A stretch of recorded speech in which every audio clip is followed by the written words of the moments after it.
So for today's video ay gagawa ko ng sinigang na bangus. Ayan yung bangus, ang ganda oh. Ang taba. Tapos ito ihahalo ko okra. 2 balot ng okra yan. Tapos ito kangkong, sobrang dami. Wow. Sariwang-sariwa ang kangkong. Tapos ito yung sibuyas, kamatis. Tapos ito yung pipino, ang aking pampasexy char. Tapos magsasaging ako mamaya pagkatapos. So okay. So abang-abang lang ulit katimso sa aking susunod na upload. So yun lang.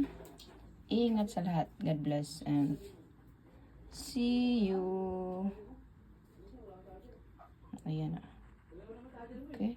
Tapos ito yung magic sarap pala. Otwing. Tapos mamaya paminta. Pabutin ko ng 1 minute. 59.